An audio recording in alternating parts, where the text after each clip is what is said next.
tout le monde. Pour ceux qui ont écouté mon cours la semaine dernière, où on parlait de la plainte des Bnei Israël, dans la paracha de cette semaine, chez l'Achlecha, la plainte, elle était au summum. Tellement au summum que les conséquences de cette plainte-là, on les subit encore aujourd'hui. Quelle était cette plainte-là? Sous la contrainte des Bnei Israël, Moshe Rabbeinu il a demandé à Kadosh Baruch Hu d'envoyer des explorateurs en Eretz Israël pour voir comment c'était. Kadosh Baruch Hu il a dit, envoie toi si tu veux, moi je veux pas. Moi je leur ai dit que c'était une bonne terre, qui serait heureux là-bas, une terre où coule le lait et le miel, et s'ils sont pas contents, c'est la même chose. Bien sûr, Moshe Rabbeinu il a envoyé les explorateurs, et quand ils sont revenus, ils ont médit sur la terre d'Israël. Ils ont fait une malédiction, pas une malédiction, mais ils ont dit comme quoi, attention, là-bas il y a des géants, ils enterrent leurs morts, regardez les grappes de raisin, comme elles sont très grosses, on peut pas les porter.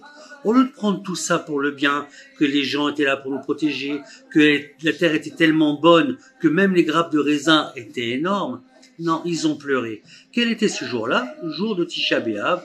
Et depuis ce jour-là, tous les Tisha B'Av, il y a énormément de malheurs, jusqu'à présent.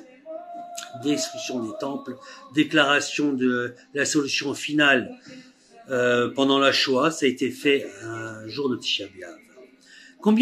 Combien d'explorateurs y avait-il? Il y en avait 12. 10 ont médit la terre d'Israël. 10 ont dit du mal. 2 n'ont pas dit du mal. Qui étaient ces deux-là? C'était Yehoshua bin Nun et Kalev ben Yefune. Comment est-il possible que 10 ont dit du mal et 2 n'ont pas dit du mal? Yehoshua bin Nun, lui, a été béni. Il a eu une bénédiction. Il a eu une bénédiction de la part de Moshe Rabbeinu, de manière à ce que le Yetzer Hara n'ait pas d'empreinte sur lui.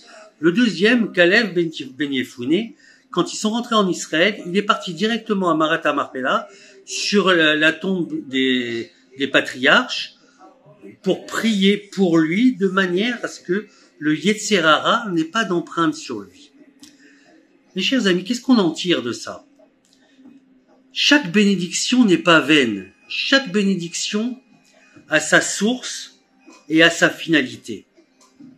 Faut pas croire que quand on bénit, ou quand on est béni, cette bénédiction-là, Akadosh Baruch Hu la met dans un coin et il l'oublie.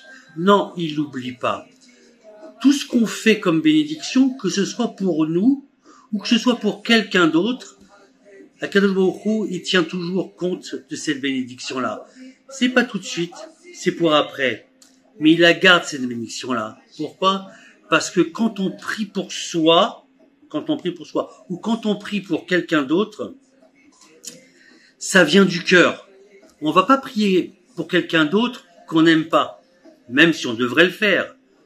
Et quand on prie pour soi, c'est parce qu'on s'aime, c'est parce qu'on veut vraiment notre bien, comme on veut le bien de l'autre.